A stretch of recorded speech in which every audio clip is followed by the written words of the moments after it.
Hey, thanks for joining me on this edition of the podcast. I'm your host, Jason Brown, the inventor of SERP tracking and the co founder of SERPWoo.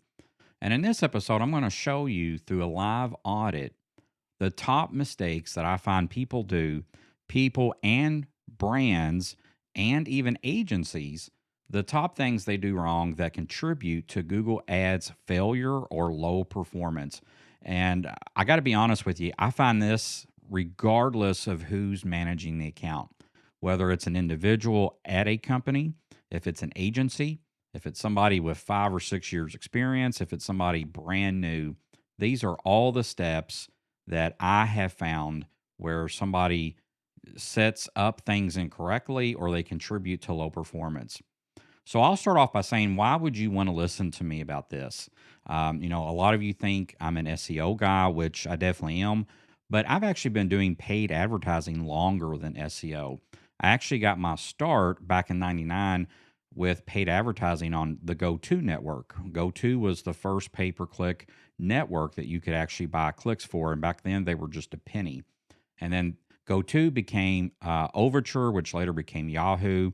But I was one of the first people on Google AdWords when it was a not a self service. You actually had to do an insertion order. And I was actually one of the first marketers on Facebook Flyers, which was their paid program before it was Facebook ads. Since that time, I've ran a lot of paid ads and managed lots of accounts for different high end companies such as John Deere, Virgin Group, Alibaba, tons of universities and colleges in a very highly competitive higher education niche. And I've also ran it as an affiliate marketer, where if any of y'all have heard this story, I basically took the last $1,300 to my name when I got laid off and turned that into more than $1 million of gross and net profit in less than 6 months. So I have a lot of experience in paid advertising, and I want to share at least Google Ads with you today and the things that I find that are incorrect in a lot of these accounts. So let me switch screens. And what you're looking at here is an account that I currently manage for a company that spends at least $1 million a month at Google Ads itself. Now, this is a B2B company, but this applies to B2C. It applies for lead gen. It applies for a lot of different scenarios. And one of the first things that I find is typically wrong is they don't know their goal. Okay. So this seems pretty intuitive. It seems like everybody should know what their goal is. But the problem that I find is they usually set up multiple goals. Be this on this particular one, it's downloads of a mobile app, it's other for website. This could be page views, this could be any other type of activity on the website. They've also got phone call leads, which are calls from ads in this case, and they've got purchases. Now, typically, people would think, well, what's wrong with this? We want to track these goals. You really want to hammer down to one goal in Google Ads. And this will also be apparent in things like Facebook as well. There's a lot of marketers that will say, hey, it's okay to have multiple goals and you can break that out. But the reality of it is Google is trying to get this into an automated fashion where they're trying to take away what levers that you can manually push and pull in an effort to make this automated. Now, Google and Facebook and other companies say that this is to help marketers, but for somebody that does this day in and day out, it actually hampers things because as things change going forward, you end up finding out that they change the way that things work. Google has a long history of this. Facebook does too, Microsoft as well. But essentially, what ends up happening is it kind of muddies the water. And depending if you're doing first click, last click, data driven, how ROAS is actually being calculated at Google, which a lot of the times is factoring in all of these goals, not necessarily pure revenue, and maybe what type of amount that you attribute to that goal. Like if you attribute that every phone call is worth $1, that every purchase is worth whatever the purchase amount is when it gets passed to Google. A lot of this can muddy the ROAS, and you can get a number that isn't factually correct when you look at it in your account. And it can also mess up somebody that maybe comes in later after one of these campaigns have been set up and they don't know the backstory. There's just a lot of reasons why you actually want to hammer this down to what your goal is. And generally, for Google Ads, that might be lead gen, that might be purchases if it's e commerce. This could be lots of different goals, but the main thing is you want it to be one goal. And if you don't set it to one goal, um, Google can optimize for any of these, and phone calls might not be what pays the bills for you. If you get a lot of tire kickers, maybe mobile apps, if you're e-commerce, is also focusing some of that effort that Google is doing into getting more mobile apps instead of purchases. You really need to hone in for your campaign what the goal of this campaign is. And while I am telling you it should be one goal, if you definitely know what you're doing, go ahead and select multiple goals. But I find that there's just so many issues with that. Really hone into one goal per campaign. Find out what that goal is. For this particular account, the focus really is e commerce and e commerce purchases. It really is true ROAS, not a ROAS that's a blend of different conversion or goal events. That's the first step, and one that I see a lot of misinformation come from, especially in reporting, whether this reporting is in Google Ads directly or in analytics or some other third party tool. You really want to hone into a campaign specific goal, and that just be one goal. And for this campaign, it would be purchases. If I had a second campaign that was really focused on mobile apps and downloads for that, I would choose just that goal. If I had a campaign that was specifically phone calls, I would hone in on that specific goal or conversion event of phone calls. I would not mix my goals per campaign. It's going to keep it a lot cleaner, a lot simpler, and it's definitely going to make things easier and more accurate when Google starts using its machine learning and algorithms to get you more of that specific goal and for that one campaign.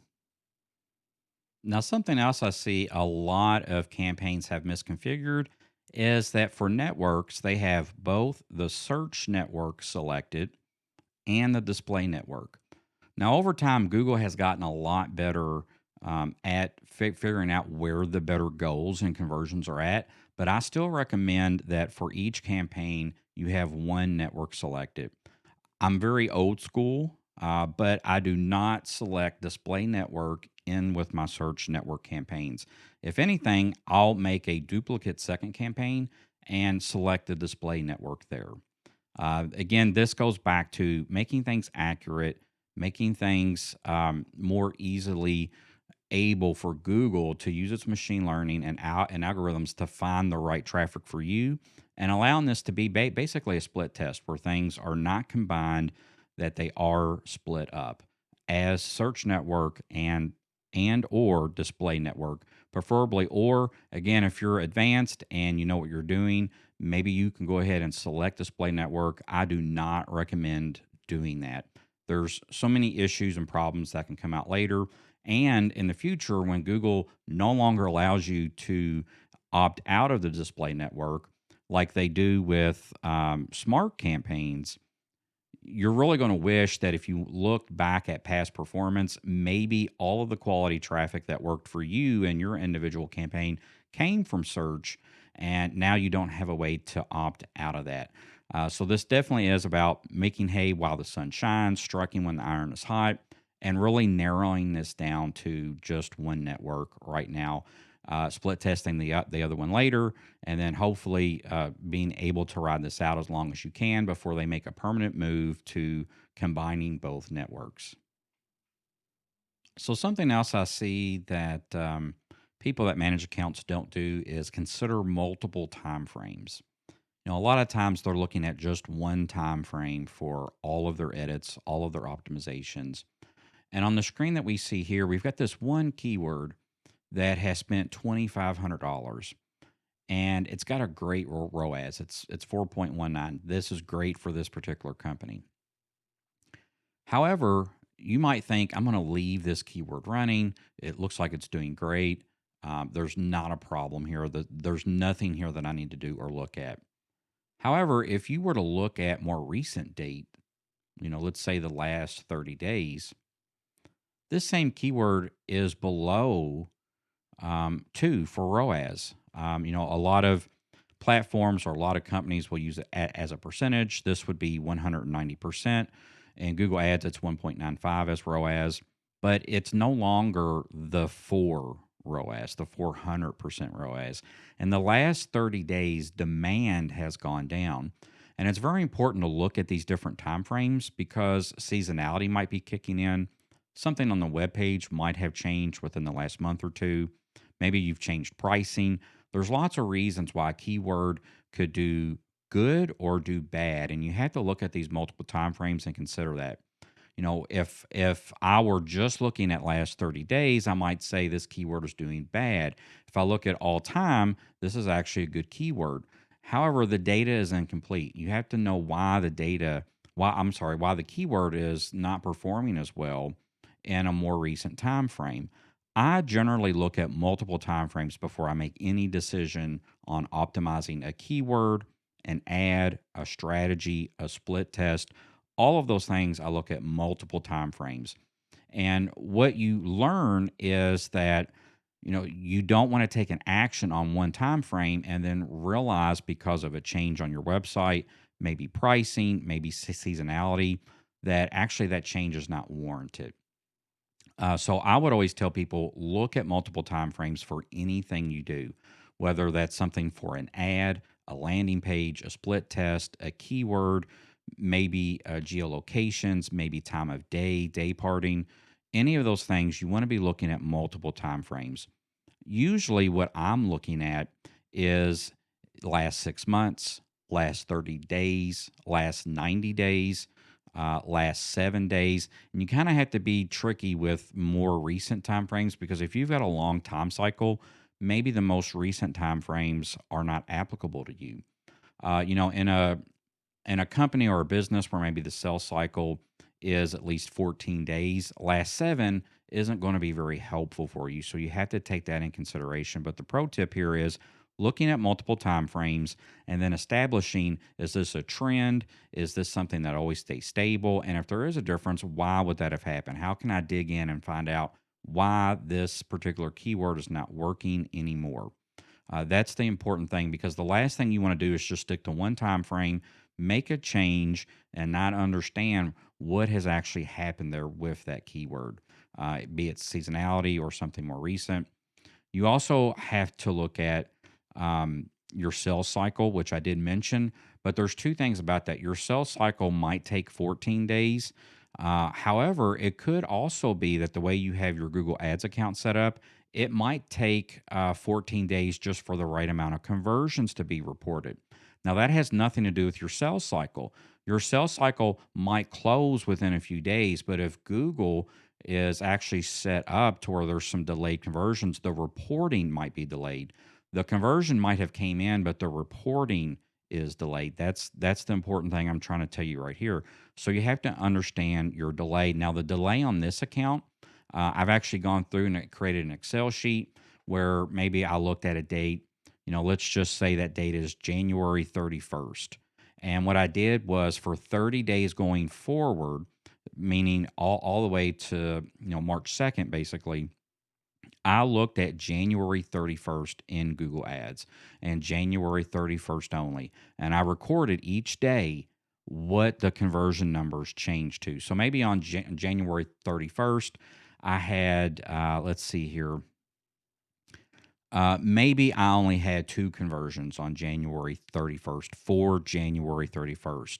Now, on February 1st, when I looked at this exact same keyword, it said I had 3 conversions.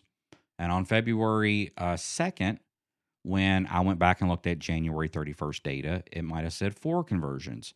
And then maybe on March 1st, when I looked at January 31st for this keyword, it had 11 conversions. You got to be mindful of that because maybe you're looking at conversions that haven't rolled in yet. I typically see this with accounts that are set up as first click attribution or data driven. So you have to be mindful how your account is set up too, because you've got all these things happening. You've got seasonality, you've got web page changes, maybe you've got pricing changes, maybe your account is set up where there's delayed conversions, maybe you have a longer sales cycle and that conversion actually hasn't came in yet, which is different than being delayed. There's so many things here, which is why it's important to always look at multiple time frames for whatever you're looking at to optimize or cut. Something else that I find wrong with a lot of accounts or the management of those accounts is not knowing how to properly look at keywords that you want to cut out or do negatives on. So, Google does have two ways to do negatives. You can basically make a master list, or you can create a list that's either at the campaign level or ad group level. Typically, I like using master lists the most because it's easier to find common keywords across an account that aren't working and then take those keywords and put it into this master list and essentially not have to worry at the ad group or campaign level. That's how I like to do things. However, I do use campaign specific negatives as needed. That's especially helpful if you have lots of different products. If you have a lot of the similar or a lot of same products, or maybe you just have a few campaigns, a master list is a lot easier to manage. The point is, I usually see either of those options incorrectly managed.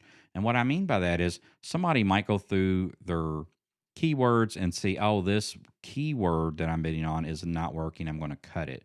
When in fact, it could just be maybe one word within that search term or that search phrase that you actually need to cut, not the whole keyword itself. Now, I'm going to show you something here. This is a spreadsheet that I made where basically I exported out my keyword terms. I did some Excel magic and I broke out the terms or the words into their individual engram, their individual word. So essentially, this keyword here might have been custom t shirts, or maybe it was custom t shirt printing. That's what I was bidding on. But the Excel sheet has broke it out as each individual term. And then it's gone through the account and calculated up all of the search phrases that contain this one term, what the amount of clicks and impressions and total cost was across all of those, also the conversions, all of the metrics, and it comes back and tells me how good is this individual word in that search phrase or search term. So to give you an example here, I added a ROAS column because this account is measured on ROAS, and I know what my ROAS goal is. And for an example, this one right here, T-shirts as one word, has a fairly low ROAS, 1.16. If I scroll down, I see some more like own, quick, the letter A, maybe phrases with the letter A don't do so well. The word your, the word website. Now, I also break this out into two words, not just a singular engram, but for two words. So it's a 2-gram. Now, if I look at the account 2-gram and I scroll through my ROAS, I find the word custom t-shirts. Remember, t-shirts as one word was one of the words when it was singular that was bad performing. So this kind of reinforces that maybe I want to bid on custom T, meaning TEE space shirts instead of T-shirts as one word. And if we scroll down, your own, remember the singular words your and the singular word own were also on this list. So potentially it's phrases that contain the 2-gram your own, like customize your own t-shirts. Maybe that's more for the do-it-yourself market instead of like a B2B business. Also, design website. Now, this could be that I'm not bidding on anything that actually has the word website on it, but it could be because of Google's matching that it is matching people who are looking to design a website, not design a t-shirt. So knowing this, this design website that also correlates with website here, what I actually want a negative match is just the phrase match of the word website. So in my negative match, I'm going to put quotes, website quotes, and that's what I want a negative match. I don't actually want a negative match the search term that maybe has low ROAS in where I'm bidding on keywords, I want to actually just negative match websites so that Google knows that even though I'm broad matching or I'm phrase matching something, don't bid or don't put my bid into auctions where a similar word like website is being typed in. And that's how you actually hone in to negative matching in Google Ads and you do it correctly. And kind of the reason why I do it as a phrase is I want to make sure that website is one word, website is two words, or similar words with website just get kicked out.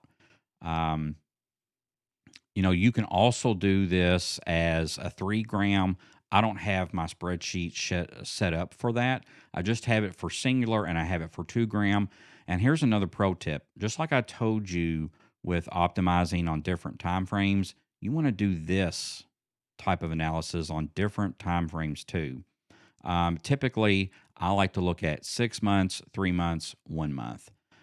You still want to keep in mind any type of conversion delay if you have that, or sales cycle as well. But I like to look at this to also see any seasonality, any trending that has happened, and try to account for that. For an example, um, some of the best keywords in this account were related to time frame, like turnaround time. So the word fast, quick, um, anything that had to deal with maybe designing their product and getting it quickly. So again, time words like fast and quick. Um, those used to work great. And then there was a time I did this analysis, and any of those similar words, fast, quick, next day, 2 day, same day, started doing horrible when I got into different time frames. And what I realized through some research was that on this particular website, they had changed their turnaround time from 7 days to 2 weeks during COVID, during the pandemic, when a lot of logistics and a lot of shipping was backed up and behind. And because of that, all of those keywords started poorly performing because as people hit the website and started going through the checkout process, they realized that there was going to be a possible 2 week turnaround time instead of a 1 week or a 4 day type of turnaround. So again, this is why you want to do multiple time frames on anything you do, including analysis like this when you're looking at negative keywords, so that you can properly adjust and account for, is this something valid? Is this something temporarily? And then make a business decision based on that. But the pro tip here is you want to actually dig in and look at individual words, not the actual term or phrase you're bidding on, but maybe individual words across the account or across the campaign or across the ad group that are actually causing the poor performance, either because that term, that one word is a part of the search phrase, or because that one word is something that Google is matching based on your match type, be that broad or be that phrase. Even exact these days does not work the way that exact used to work 10 years ago. But the key point here is find those individual words or those individual two words that might make up a longer phrase and actually negative match those out. And again, I always use phrase match. Your particular instance might need something different, but this is what I commonly see wrong with negative matching, because people will go in and just negative match the actual term they're bidding on or the phrase that they're bidding on, when in reality, it was just one individual word in that phrase that they could have negative matched and then turn that around. So something else I see a lot is issues with geolocation. Now this should be self-explanatory, but in reality, the options are kind of confusing if you haven't played with this day in and day out.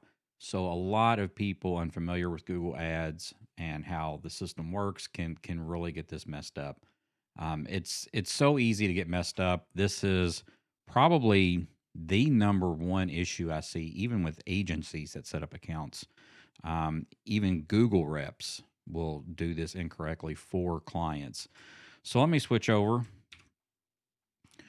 What you see here is the location settings actually for the campaign. This is one that always seems to be wrong. More than likely, when I go into an account and I see spend being wasted, it's because maybe this campaign or this account, this business, only wants to do business in the United States. Maybe it's only United States and Canada, North America. Maybe it's only English speaking countries. More often than not, though, I see that this is just a company that can only sell services or products in one state, say Florida or Kentucky, or just in one country like the United States. And what they usually have selected is this presence or interest. And the problem is, you get some low performance, you get some money wasted. You go look at the reports and you see that you're actually sending ads or serving ads to places like India and Pakistan, maybe Mexico, maybe in Australia, when you only want to do it in Kentucky or you only want to do it in the United States. And up here, you can have selected United States or just Florida if you're just doing a state. But with this actually selected, this is people who are in, basically live in, or they're regularly in. Maybe they travel to the United States a lot, or they travel to Florida if you're doing a state, or who have shown interest in your targeted locations. Now that's the kicker. You can have somebody that is in Pakistan and they show an interest for Florida, or they show an interest for the United States. And now you're going to be serving ads to them because that is their shown interest. Well, you actually need to select as presence. That is people who live in or are regularly, physically in your targeted locations. It doesn't matter that you've got the targeted locations here. If you do not have this selected, you're going to show your ads to anybody that has an interest. And that means they could physically live somewhere else. So if you're an e-commerce business and you only ship your widget to the state of Florida or just to the United States, the continental United States even, you don't want people that are in other countries like Australia or Pakistan or in Nigeria to be seeing your ads and clicking on them because they're not going to ever buy your product. And if they do, you're not going to ship it there. It's just wasted spend. This is like I've almost made an entire business of just winning clients over with this one tip. Basically saying, hey, let me be a second pair of eyes for free. If I can improve your account, I like to win your business, but just let me log in, be a second pair of eyes, go over some stuff. And if I cannot improve your account, you don't owe me anything. And pretty much I can go into an account and always count on this being messed up, changing this, and then winning that client over. It's actually embarrassing that a lot of people miss this. Now, I do have a second geolocation problem I see all of the time besides this setting right here. So let me actually go into that.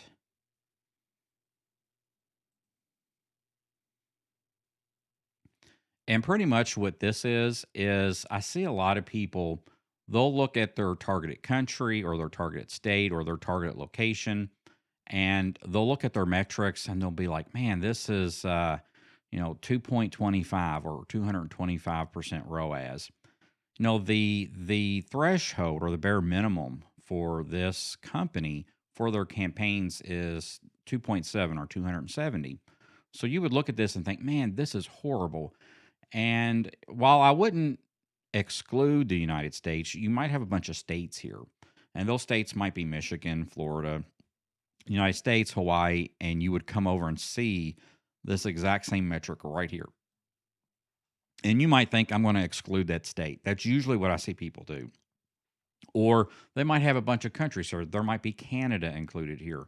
And Canada would be lower than their bare minimum, and they would just exclude Canada. Well, that's not the right thing to do. You actually want to go into it and look at your territories, provinces, regions, or states. In this case, we're going in the states. And you would look at all of your provinces, states, or territories. And you might look at this and say, okay, I've got 2.18 for California. That's below. California's not doing it. Florida's really not doing it. Florida's doing horrible. Look, it's 1.68. And they would just exclude Florida. That's still wrong because what happens is you usually have a major city that's sucking up all of the budget, and it is also providing you bad ROAS. If you just kill that one city, maybe two cities, Florida might actually do good. So what you would do in this case is actually select Florida, select cities, and now you're looking at each of these cities. And you can see that right here, Miami is doing well, 4.68. Remember, the minimum for this company on their account that they want to target is 2.7 or 270. However, Tampa is horrible. Orlando is horrible. Jacksonville is horrible. Boca Raton hasn't even had a conversion yet with 820 spent. Naples not doing well. Sarasota, even though 270 is the minimum, there's not, at $763 spent. No, I'm sorry, at $661 spent. I don't know if that's statistically relevant yet. I usually like to give these cities at least $1,000 spend, but you can see that there's other cities here close, like St. Petersburg. Wellington's doing well. If I really look at this, I should exclude Boca Raton, Jacksonville, Orlando, and Tampa. That right there is several $1,000s of spend that could have actually made Florida look good as a whole state. You're actually wanting to go in and just start excluding these cities. You might actually want to go in and do zip codes. At some point, you've got to draw the line. When is enough for you in your campaigns? And usually I like to go down to the city level. Country targeting, if you do target that country, that's usually too broad. State targeting, when you're targeting a country, is usually too broad too. Usually I like to get down to the city, take the city out. I have gone in and look at zip codes. Like I could go in and look at zip codes for Tampa, Orlando, and Jacksonville, and Boca Raton. Maybe there's one zip code that is really eating up the budget and it's poor performance. Usually I find that you don't get much return going into the zip codes, and it is a lot more work. And listen, I'm not afraid of more work, but when it really comes to the 80-20 of this, it's generally going to be the city. Now, I've already excluded previously Jacksonville and Orlando, but I'm going to go ahead and exclude Boca Raton and Tampa. Again, for this campaign, I usually like to give it about $1,000 of spend. Boca Raton's not there yet, but considering it has nothing in the conversions column, I feel a little bit safe to go ahead and exclude this. If there was one conversion here, maybe two, I would probably let this get to $1,000 before I would do it. But essentially, if one conversion rolled in right now, it would still be $820 for that one conversion. So two would have to drop in during this time frame that I'm looking at to really make a dent in that ROAS. So I would just go ahead and take out Boca Raton and Tampa, and that might turn Florida around for me. Now, as I said in another example, you really want to look at multiple timeframes here. You want to look at multiple timeframes for anything that you're targeting and optimizing, whether that's locations, whether that's keywords, whether that's ads, landing page test. This could be devices. This could be audiences. This could be content that you're putting out as a placement. You would want to look at multiple time frames. Right now I'm looking at October 1st until February, the end of February, but I would still stick with, let's look at 6 months, 3 months, 1 month, and maybe some kind of recent date also, be it 7 days or 14 days. Again, you would want to take into consideration any kind of conversion delay or sales cycle that you might have that might affect that recency. But going through and looking at this and saying, is there a change in these time frames? If they're not, if all the data is the same on all the time frames, you can probably be pretty confident to just exclude it. Now, if there is a difference in one of those time frames, say like 6 months and 3 months were horrible, but 1 month was good. Well, what could explain the 1 month being good? Could there be some kind of seasonality with your account? Could you or your company have ran a radio promotion in that city or a billboard campaign in that city or television? There could be lots of reasons why maybe in that city you've got a bump for recency. If you cannot explain it, it might be something to consider to say, hey, I'm going to look at this again in another month, and include it into a longer time frame and see if something changes. But this is how you would accurately go in and actually optimize your geolocations, both in the settings and in these individual reports that go over the cities, states, countries, and so forth.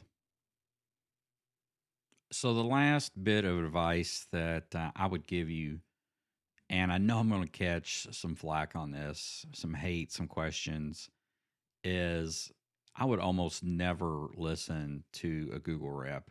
Um, you know, years ago, Google reps were great.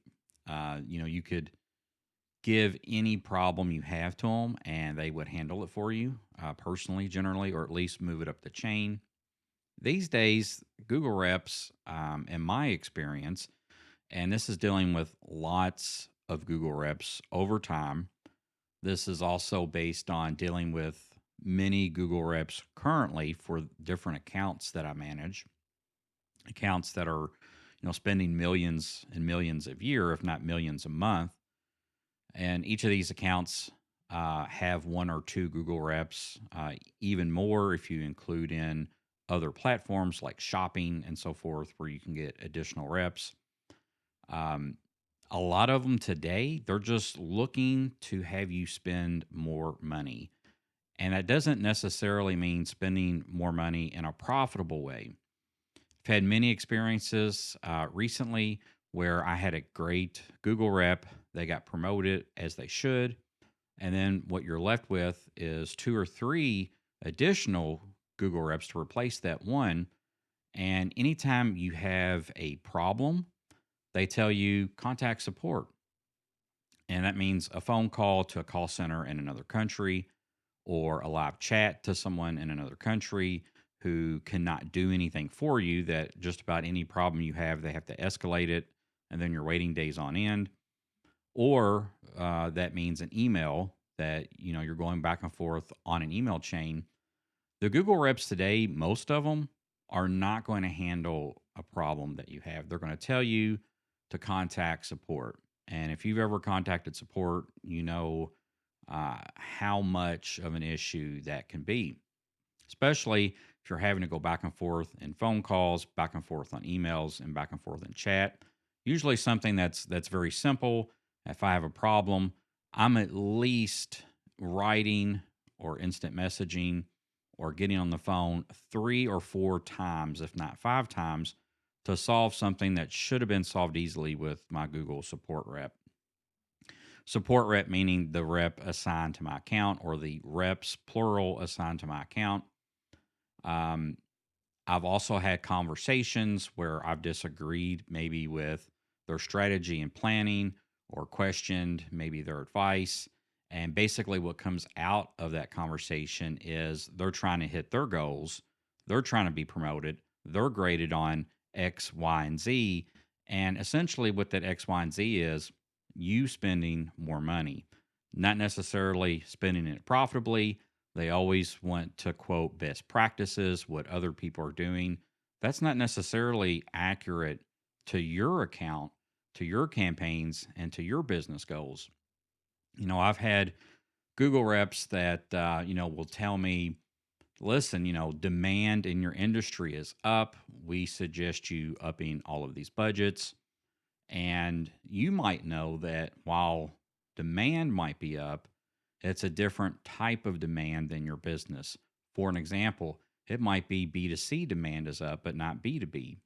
And that can be especially hurtful if B2B demand drops off, like it can at the end of the year, even though B2C demand is picking up because of Black Friday and Cyber Monday and all of the shopping holidays there. That doesn't mean that your B2B business is actually going to be profitable. And you can be caught in a trap where you're spending money but it's less profitable and it hurts your overall goals as a company. It hurts your overall goals in your account. And then you're left with less money than if you would have just went with your own gut and intuition.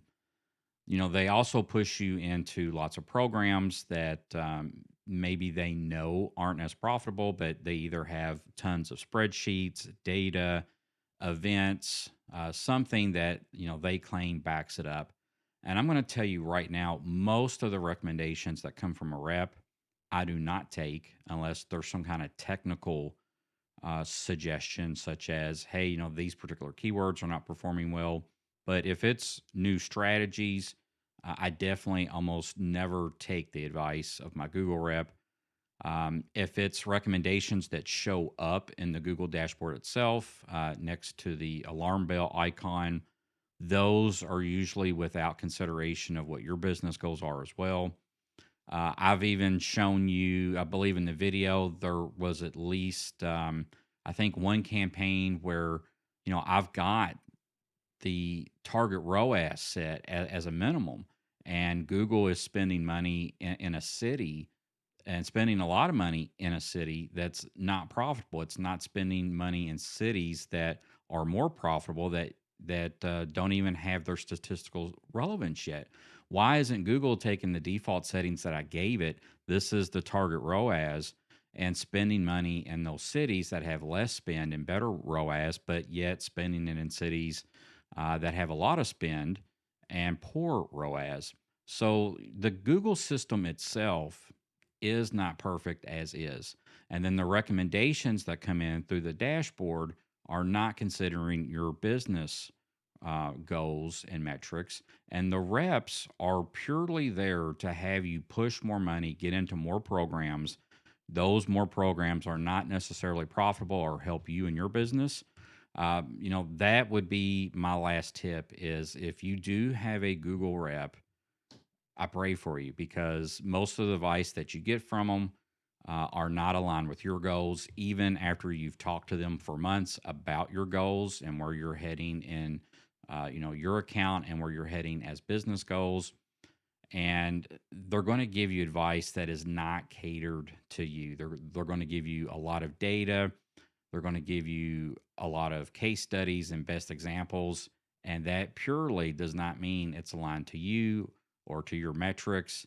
And many times you follow their advice and it does not pan out. A lot of people would make the argument that, hey, at least I've got one in case I've got a problem. That's not the case either. When you've got a problem, I will almost guarantee you they'll lend a friendly ear, but they're going to tell you contact support. It's at the point now where these reps don't even take your concern and give it to support or give it to the people it needs to be pushed up to. They're just telling you email support, call support, instant message support. And you're going to get a tier 1 support person in another country. Listen, I have nothing against people in other countries, but half the time they don't even understand the company they work for, let alone the systems in Google Ads itself. So when you're explaining to them, hey, I've got this button grayed out in Merchant Center, or I don't have this option enabled in Google Ads, or the reporting is wrong, or where's my delay numbers. Most of these tier 1 people in the other country have no clue what you're even talking about, and you've got to spell it out to them. And then they always tell you, I've got to escalate this up to tier 2. And then you wait 2 or 3 days for a response. The response you get's a canned response, and you've got to contact them again. Your dedicated reps are not even helping you with those concerns, those issues. They're telling you to reach out to tier 1 support, where you're going to go around and around and around for days, if not weeks, not get a clear answer. And when you really think about that, what are they really there for if they're not there to help you and support you, and they're just telling you and defaulting you to other people? What are they really there for?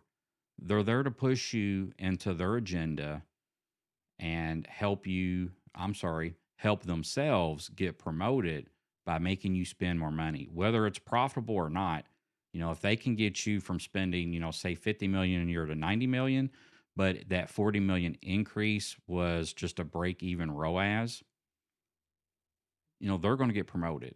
And you basically didn't gain anything unless you've got a way to evaluate lifetime value, which I strongly suggest what your lifetime value is if you're running Google ads or Facebook ads or any pay-per-click program.